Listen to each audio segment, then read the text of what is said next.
Hi നമസ്കാരം പ്രിയപ്പെട്ടവരെ. ആരാണ് ഈ സാമുവൽ ജെറോം? യമനിൽ ജോലി ചെയ്യുന്ന ഒരു മലയാളി. നിമിഷപ്രിയയുടെ കേസുമായി ബന്ധപ്പെട്ടിട്ട് കുറേ കാലമായിട്ട് ഇയാളാണ് പ്രവർത്തിക്കുന്നതെന്നാണ് പറയുന്നത്. പക്ഷേ ഇതുവരെ ഒരു തരത്തിലുള്ള പുരോഗതിയും ഉണ്ടായിട്ടില്ല. എന്നാൽ നിമിഷപ്രിയയുടെ ആക്ഷൻ കൗൺസിൽ അംഗമായിട്ടുള്ള അഡ്വക്കേറ്റ് സുഭാഷ് ചന്ദ്രൻ ഇന്നലെ നൽകിയിട്ടുള്ള ഒരു വാർത്ത ഒരു പക്ഷേ ചിലപ്പോൾ നിങ്ങളെല്ലാവരും കേട്ടിട്ടുണ്ടാവും. അതായത് നിമിഷപ്രിയയുടെ വധശിക്ഷ റദ്ദാക്കിയതുമായി ബന്ധപ്പെട്ടിട്ട് ഏഷ്യനെറ്റ് ന്യൂസിന് ഈ സാമുവൽ ജെറോം എന്ന് പറയുന്ന ഈ ഒരു ഒന്നാം തരം ഫ്രോഡ് ആണെന്ന് നമുക്ക് പിന്നെ വ്യക്തമായി മനസ്സിലായിട്ടുണ്ട്. അതായത് $40,000 ഈ സാമുവൽ ജെറോം ഈ ആക്ഷൻ കൗൺസിലിൽ നിന്നും കൈപ്പറ്റിയിട്ടുണ്ട്. മലനാടൻ മറുത വരെ പറഞ്ഞിരുന്നു ഈ സാമുവൽ ജെറോവുമായിട്ട് ബന്ധപ്പെട്ടിട്ടാണ് ഇവർ $40,000 കൈമാറിയത്. കാരണം നിമിഷപ്രിയയുടെ മോചനത്തിന് വേണ്ടി ഒരുപാട് ആളുകൾ ഈ 9 വർഷമായിട്ട് ഇടപെടുന്നുണ്ട്. പക്ഷേ ഇതുവരെ ഈ ഒരു കേസിന് യാതൊരു തരത്തിലുള്ള പുരോഗതികളും കിട്ടിയിട്ടില്ല. കാരണം ഈ യമൻ എന്ന് പറയുന്ന പ്രദേശത്ത് 2 വിഭാഗങ്ങളാണ് അവിടെ ഭരിക്കുന്നത്. ഒരു സ്ഥിരതമായിട്ടുള്ള ഒരു സർക്കാർ സംവിധാനം ഇല്ലാത്തത് കൊണ്ടും നമ്മുടെ രാജ്യത്തിന് അല്ലെങ്കിൽ രാജ്യത്തിൻ്റെ സംവിധാനങ്ങൾക്ക് അവിടെ ഇടപെടാൻ ഒരുപാട് പരിമിതികളുണ്ട്. അത് സർക്കാർ തന്നെ കോടതി മുമ്പാകെ അറിയിക്കുകയും ചെയ്തു, നമ്മളെല്ലാവരും കേട്ടതുമാണ്. എന്നാൽ ഈ കഴിഞ്ഞ ദിവസം AP അബൂബക്കർ മുസ്ലിയാർ എന്ന് പറയുന്ന ഒരു മതപണ്ഡിതൻ, അദ്ദേഹം ഇന്ത്യയിലെ തന്നെ ലോകത്ത് അറിയപ്പെടുന്ന വലിയൊരു മതപണ്ഡിതൻ തന്നെയാണ്.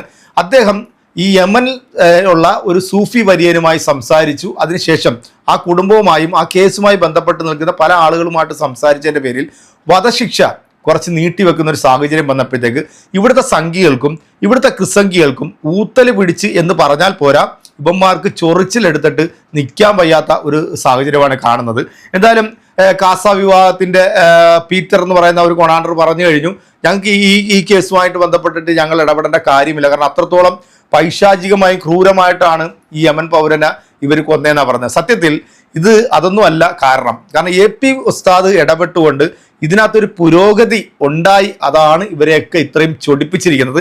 ഇപ്പൊ കേന്ദ്ര സർക്കാർ വരെ വാർത്താ സമ്മേളനം വിളിച്ച് നടത്തുന്ന ഒരു സാഹചര്യം നമ്മളിപ്പോൾ കാണുന്നുണ്ട്. കാരണം കേന്ദ്രം കൈയൊഴിഞ്ഞു എന്ന് കോടതിയെടുത്ത് പറഞ്ഞ സ്ഥിതിക്ക് ഇപ്പം അവിടുത്തെ സർക്കാരുമായിട്ട് കേന്ദ്രം നിരന്തരം ഇടപെടുന്നുണ്ട്, നിമിഷപ്രിയയുടെ മോചനത്തിന് വേണ്ടി ശ്രമിക്കുന്നു എന്നാണ് പറഞ്ഞത്. എന്നാൽ ഈ സാമുവൽ ജെറോം എന്ന് പറയുന്ന ഈ ഒരു പരനാറി കഴിഞ്ഞ ദിവസം നടത്തിയ ഒരു പ്രസ്താവന നിങ്ങൾ എല്ലാവരും കേട്ടിട്ടുണ്ടാവും. അതായത് AP ഉസ്താദ് ഇതിനകത്ത് ഇടപെട്ടിട്ടുണ്ടോ എന്ന് ചോദിക്കുമ്പോൾ ഇവൻ പറയുന്നത് അങ്ങനൊരു സംഭവമേ അവിടെ ഉണ്ടായിട്ടില്ല, ഇവനാണ് ഇതെല്ലാം ഉണ്ടാക്കുന്ന പറയുന്നത്. ഇവനും വേറെ ഒരു അഡ്വക്കേറ്റും ഈ 2 പേരാണ് ഇവിടുത്തെ മാധ്യമങ്ങൾക്ക് ബൈറ്റ് നൽകിയിട്ടുള്ളത്. ഇതുമായി ബന്ധപ്പെട്ടിട്ട് AP ഉസ്താദിന് ഒരു പങ്കുമില്ല എന്നുള്ളത്. എന്നാൽ NDTV അടക്കം ദേശീയ മാധ്യമങ്ങൾ, വേൾഡ് മാധ്യമങ്ങളടക്കം AP ഉസ്താദിൻ്റെ ഈ ഒരു മോചനം നീട്ടിവെച്ചതുമായി ബന്ധപ്പെട്ടിട്ട് അവർ കൊടുക്കുന്ന വാർത്തകൾ മാത്രം നമ്മൾ കേട്ടാൽ മതി. നമുക്ക് കൂടുതലായിട്ട് വേറെ ഒരു വാർത്തയിലേക്ക് നമ്മൾ പോകണമെന്നില്ല. അത് എന്തായാലും കഴിഞ്ഞ 2 ദിവസമായിട്ട് AP ഉസ്താദായിരുന്നു സമൂഹ മാധ്യമങ്ങളിലും സോഷ്യൽ മീഡിയയിലും വേൾഡ് മാധ്യമങ്ങളിലും ഇന്ത്യയിലെ മാധ്യമങ്ങളിലൊക്കെ നിറഞ്ഞു നിന്നത്.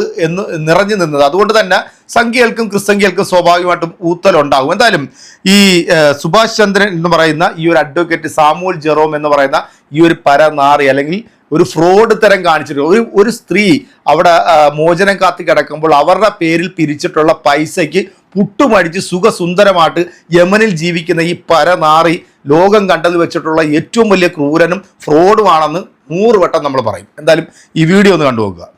ശ്രീ സുഭാഷ് ചന്ദ്രൻ, ഇവിടെ ഇത് പബ്ലിക്കിനുണ്ടാകുന്ന ഒരു സംശയമാണ്. ഞാനും ഇതേ സംശയം തുടക്കത്തിൽ തന്നെ ഉന്നയിക്കേണ്ടതില്ലല്ലോ എന്ന് കരുതിയിട്ടാണ്. കാരണം നമ്മുടെ എല്ലാവരുടെയും ആഗ്രഹം എന്നത് ഏതു വിധേനയും നിമിഷപ്രിയെ തിരികെ എത്തിക്കുക എന്നുള്ളതാണ്. അവിടെ ആരുടെയും ഉദ്ദേശശുദ്ധിയെ അല്ല നമ്മൾ ചലഞ്ച് ചെയ്യുന്നത്. അങ്ങനെ ഒരു തർക്കത്തിനുമല്ല ഈ ഒരു ചർച്ച എന്നതുകൊണ്ടാണ്. ഇത് ഒരു തെറ്റിദ്ധാരണയുടെ ഭാഗമായിട്ടാണ് മിഥുൻ ഉൾപ്പെടെയുള്ള കേരളത്തിലെ ഒരു വിഭാഗം ആളുകൾ, മിഥുന്റെ ചർച്ച മുഴുവൻ നിമിഷപ്രിയ ആക്ഷൻ കൗൺസിലിന്റെ ഈ പറയുന്ന ഒഫീഷ്യൽ സ്പോക്ക് പേഴ്സൺ ആണ്, അല്ലെങ്കിൽ അതിന്റെ നേതാവാണ്. ആക്ഷൻ കൗൺസിൽ തന്നെ കാന്തപുരത്തെ തള്ളി പറഞ്ഞിരിക്കുന്നു എന്നുള്ള രീതിയിലേക്കൊക്കെയാണ്.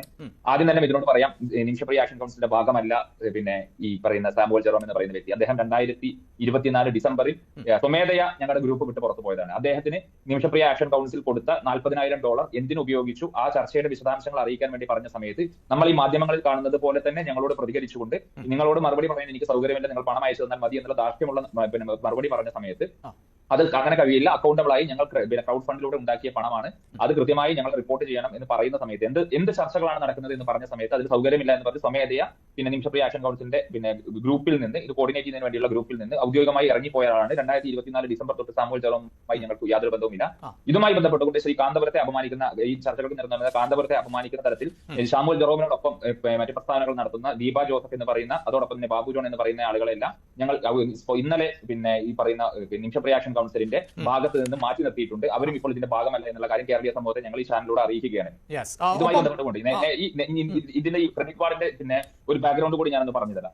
ഇത് ആരംഭിക്കുന്നത് സാമുവൽ ജെറോം അവകാശപ്പെടുന്നത് 2017 തൊട്ട് അദ്ദേഹം ഈ നിമിഷപ്രിയ കേസുമായി മുന്നോട്ട് പോകുന്നു. ഞങ്ങളെ സംബന്ധിച്ചിട്ടുണ്ടായിരുന്ന ഏക ആക്സസ് എന്ന് പറയുന്നത് സാമുവൽ ജെറോം മാത്രമായിരുന്നു. അവിടെ ഔദ്യോഗികമായി യമനിൽ തുടരുന്ന ഏക ഇന്ത്യക്കാരൻ എന്നുള്ള അല്ലെങ്കിൽ സർക്കാരിന്റെ അംഗീകാരത്തോടു കൂടി അവിടെ തുടരുന്ന ഏക ഇന്ത്യക്കാരൻ സാമുവൽ ജെറോം ആണ് എന്നുള്ളത് കൊണ്ട് ഞങ്ങൾക്ക് മറ്റ് ആക്സസ് ഒന്നും ഉണ്ടായിരുന്നില്ല.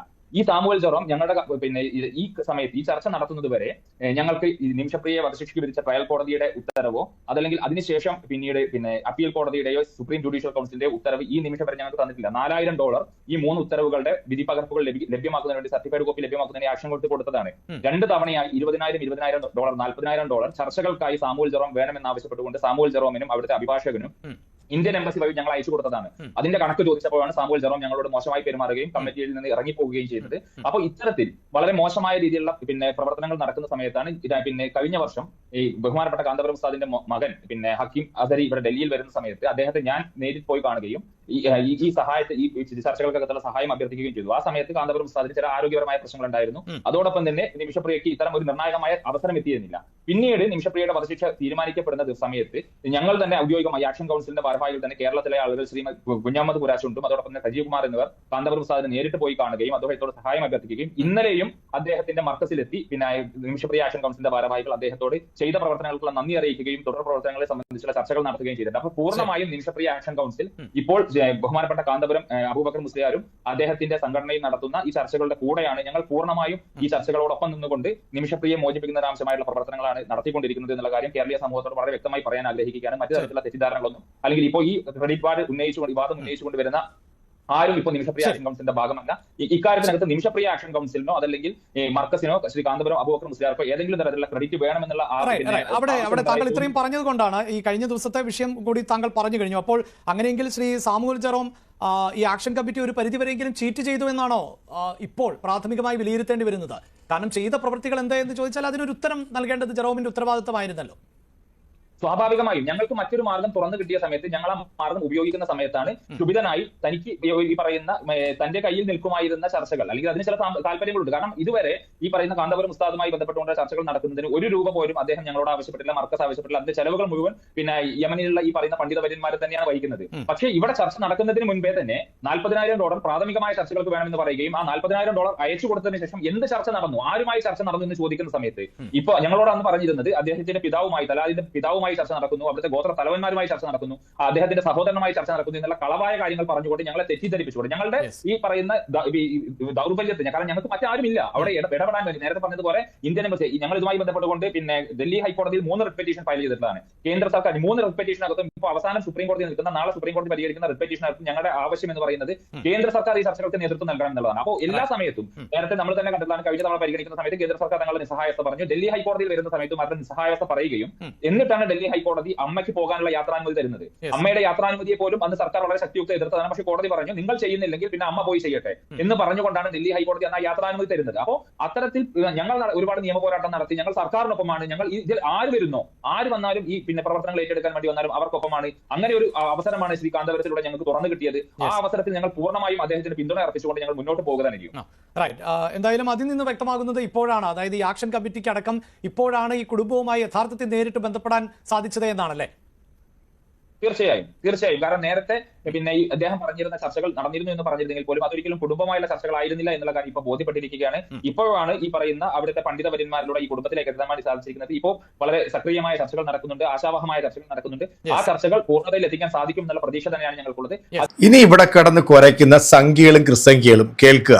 ഈ നിമിഷപ്രിയയുടെ ആക്ഷൻ കൗൺസിലിന്റെ അംഗമായിട്ടുള്ള അഡ്വക്കേറ്റ് ആണ് ഈ പറഞ്ഞിരിക്കുന്നത്. അതായത് നമുക്ക് ഇതിനകത്ത് വളരെ വ്യക്തമായിട്ട് മനസ്സിലാകുന്ന AP അബൂബക്കർ മുസ്ലിയാർ ഇടപെട്ടത് കൊണ്ട് ഒരു ഒന്നാന്തരം ഫ്രോഡ് നാറിയ നമുക്ക് മുന്നിൽ പരിചയപ്പെട്ട് തന്നു എന്ന് വേണം എനിക്കിതിൽ നിന്ന് മനസ്സിലാക്കാം. അതായത് ഈ ജെറോം എന്ന് പറയുന്ന ഈ നാറി ഇത്രയും കാലം ഈ ഒരു സ്ത്രീക്ക് വേണ്ടി പിരിച്ച പണം കൊണ്ട് അവിടെ സുഖസുന്ദരമായിട്ട് സുഖിച്ച് ഇവനും ഇവന്റെ ബാക്കിയുള്ളവരും ഒക്കെ അടിച്ചു പൊളിച്ചങ്ങ് ജീവിക്കുകയായിരുന്നു. എന്തായാലും ഒരു ഒന്നാന്തരം ഫ്രോഡിനെ നമ്മുടെ AP ഉസ്താദ് നമുക്ക് മനസ്സിലാക്കി തന്നതിന് അതിനും ഒരു വലിയൊരു സല്യൂട്ട് കൊടുക്കുകയാണ്. ഇപ്പം ഈ അഡ്വക്കേറ്റ് പറഞ്ഞ കണക്ക് കേന്ദ്ര സർക്കാർ ഇതിനകത്ത് ഒന്നും ചെയ്യാൻ പറ്റില്ല, ഒന്നും നടക്കത്തില്ല എന്നുള്ളത് അവർക്ക് വളരെ വ്യക്തമായിട്ടുണ്ട്. കാരണം അവിടെ സ്ഥിരമായിട്ടുള്ള ഒരു സർക്കാർ സംവിധാനമില്ല. അവിടെ ആകെ ഉള്ള ഒരു ആശ്രയം എന്ന് പറഞ്ഞാൽ ഇതുപോലുള്ള മത പണ്ഡിതന്മാരുമായിട്ട് സംസാരിക്കുക എന്ന് മാത്രമേ ഉള്ളൂ. എന്തായാലും കഴിഞ്ഞ ദിവസം ഇവൻ ചാനലിനകത്ത് വന്നിരുന്നോണ്ട് ഇംഗ്ലീഷിൽ ഘോരഘോരമായിട്ട് അടിച്ചേരും. കാരണം ഇവന് മലയാളം അറിയാൻ മേലാഞ്ഞിട്ടല്ല, ഇവൻ മലയാളത്തിൽ പറഞ്ഞു കഴിഞ്ഞാൽ ഇവൻ തേഞ്ഞൊട്ടു എന്നുള്ളത് ഇവന് വളരെ വ്യക്തമായിട്ട് അറിയാം. അതുകൊണ്ട് തന്നെ കടിച്ചാൽ പൊട്ടാത്ത കുറച്ച് ഭാഷകൾ ഉപയോഗിച്ചുകൊണ്ട് മലയാളികൾക്ക് മനസ്സിലാകാതിരിക്കാൻ വേണ്ടി, അതായത് നോർമൽ മലയാളികൾക്ക് മനസ്സിലാകാതിരിക്കാൻ വേണ്ടി ഇവൻ അങ്ങോട്ട് ഇംഗ്ലീഷിൽ ഇരുന്നുകൊണ്ട് അങ്ങോട്ട് ഗീർവാണം അങ്ങോട്ട് മുഴക്കായിരുന്നു. എന്തായാലും ഇതുപോലുള്ള ഫ്രോഡ് നാറികൾ ഒരുപാടെണ്ണം അവിടെ ഉണ്ട്. ആദ്യം നിമിഷപ്രിയ നാട്ടിൽ വരുന്നതിന് മുമ്പ് ഈ പരനാറിയ ആ നാട്ടിൽ നിന്ന് കയറ്റി വിട്ടിട്ട് ഇവന് ഇവിടുത്തെ പൊതുസമൂഹം കൈകാര്യം ചെയ്യണം. കാരണം ഇതുപോലുള്ള നാറികളാണ് നമുക്ക് ദോഷം ചെയ്യുന്നത്. എനിക്ക് തോന്നുന്നു ഈ നിമിഷപ്രിയ എന്ന് പറയുന്ന ഈ ഒരു സഹോദരി 9 വർഷം ഇത്രയും ത്യാഗങ്ങളും ഇതും അനുഭവിക്കേണ്ടി വന്നത് ഇതുപോലുള്ള നാറികൾ തന്നെയായിരിക്കും. കാരണം ഈ നിമിഷപ്രിയ പുറത്തു വന്നു കഴിഞ്ഞാൽ ഇവനൊന്നും സുഖമായിട്ട് ജീവിക്കാൻ പറ്റില്ല എന്നുള്ളത് ഇവന് വ്യക്തമായിട്ടറിയാം. ഇദ്ദേഹം പറയുന്ന പോലെ അവിടെ മറ്റൊരു സംവിധാനങ്ങളിൽ അല്ലെങ്കിൽ വേറൊരു മലയാളി ഇല്ല അവർക്ക് ഇതുമായിട്ട് ബന്ധപ്പെട്ട് കോർഡിനേറ്റ് ചെയ്യാൻ എന്നുള്ളത് വളരെ വ്യക്തമായ രീതിയിൽ തന്നെയാണ് ഇദ്ദേഹം പറഞ്ഞിരിക്കുന്നത്. എന്തായാലും ഇതുപോലുള്ള ഫ്രോഡിനെയൊക്കെ ഒന്ന് മനസ്സിലാക്കി വെക്കുക. എന്തായാലും എൻ്റെ പ്രിയപ്പെട്ട പ്രേക്ഷകരെ, നിങ്ങളുടെ കമന്റുകളും നമ്മുടെ കമന്റ് ബോക്സിൽ അറിയിക്കുക. വീണ്ടും അടുത്തൊരു വീഡിയോ കാണാം. അതുവരെയൊക്കെ എല്ലാവർക്കും ബൈ.